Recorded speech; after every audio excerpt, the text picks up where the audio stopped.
Hey, what's up, YouTube? Dean here. Welcome back to Smackdown Live Talk. And this is the last Smackdown before we head to Backlash this Sunday for the pay-per-view. I thought Smackdown was actually pretty decent. They had AJ Styles versus Jinder Mahal. Of course, Kevin Owens is at the commentary. And during the match, AJ Styles was leading Jinder Mahal straight out with this match. Guaranteed. But then it comes to one point where the ref wasn't looking. Kevin Owens stood up, hit AJ Styles somewhere in the knee joint part or the leg, and technically caused AJ Styles to lose this match for letting Jinder Mahal win, because Jinder Mahal is going to face Randy Orton for the WWE World Heavyweight Championship at Backlash. So, this is setting up with AJ Styles and Kevin Owens. The reason why I keep looking down, because I got the figures here. AJ Styles is going to take on Kevin Owens for the United States Championship. Which, that's why I'm interested to see what's going to happen at this match. My predictions video will be up on Friday. That's pretty much it. I just wish that AJ Styles was in the heavyweight picture. But it's interesting to see him go for the U.S. title. Of course, the feud hopefully ends at Backlash. Because I'm not really... with Kevin Owens now, I think he's been slacking. I prefer Kevin Owens being on Raw. Now, that leads me to... I don't want to talk about that just yet. Let's talk about Brie Xango. Now, I like these guys. I like the segments they have backstage of them being the fashion police. And I think it's just hysterical. One of the best segments that we had in a long time. They're going to go up against the Usos at Backlash for the Smackdown Tag Team titles, which I think is going to be a great match. Xango had a match against the Shining Stars. Xango won. Then it comes out the Usos. Now, I don't shit on the Usos, because I actually like the Usos. And I just want to say, when they came out to confront Brie Xango, I thought they cut one of the best tag team promos ever. They were going into it. They were going real hard. I thought it was fantastic. I thought that was just great. Even though they should have, kind of a little brawled out, but the way the Usos were talking, I think that's enough right there.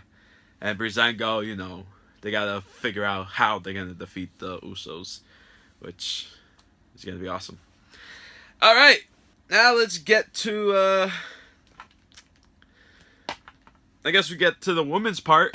There was a contract signing. Why do they need a contract signing for this type of match? 3 versus 3. Okay? We got Becky Lynch, Charlotte, and Naomi taking on Carmella, Tamina Snuka, and Natalya. And to me, Natalya is still not really that talented of a woman superstar. Because she botches a lot of things. But that's out of the picture. They had a contract signing, and of course they're all going to be talking crap, saying I'm going to beat you, I'm going to pin you, blah blah blah, after that I'm coming after this title. It's all the same stuff we've seen over and over. I'm not really looking forward to this match at all, because it's just pointless. You want to make women's, make women's. Make Tamina Snuka her own superstar. Carmella slacking. Natalya as a leader or something doesn't even work. That's why you got Charlotte on this card. Charlotte is technically saying that when all this is done, she's going to go after Naomi for the SmackDown Women's title. Okay, interesting. Then next thing you know, one thing leads to another. They start brawling. Carmella hits, what was it, Naomi, right? Or Becky Lynch. One of them two. And they start brawling. Then one thing lead to another was a match. And, of course, Team Natalya is standing tall, leading into Backlash. That's it. That's the cut of their segment. Another thing Another part was Dolph Ziggler. Why wasn't Nakamura on Smackdown? I understand they're trying to build him up to be like that really next top superstar. But come on. Nakamura should have been there before heading to Backlash. Having Dolph Ziggler come out. Like, come on. Hype this up a little more. Understand the hyping it up just for Nakamura. Nakamura himself. Here, we got Nakamura right here. Dolph Ziggler versus Nakamura. Which is... I'm actually looking forward to seeing it. Why? Because Nakamura is making his in-ring debut. And I see great future plans for Nakamura. Dolph Ziggler, he's just a guy that is going to help Nakamura look bigger.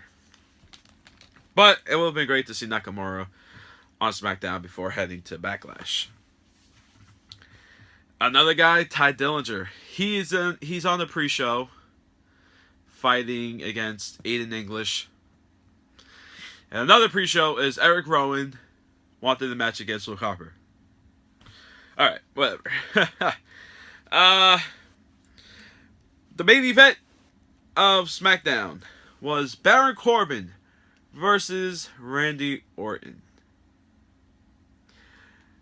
I think they should have, like,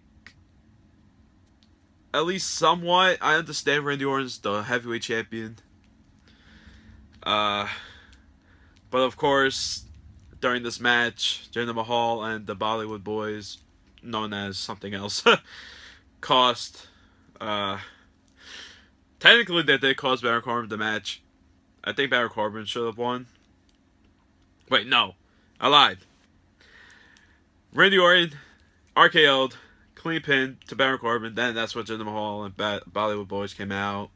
Yada yada, started attacking, beating up onto Randy Orton, and one thing leads to another.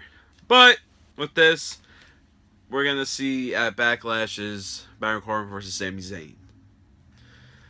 I think Baron Corbin should like really get this win. So that's technically SmackDown. Let me know down in the comments below what you guys thought of SmackDown Live heading to Backlash. And I'll see you guys tomorrow. Peace out.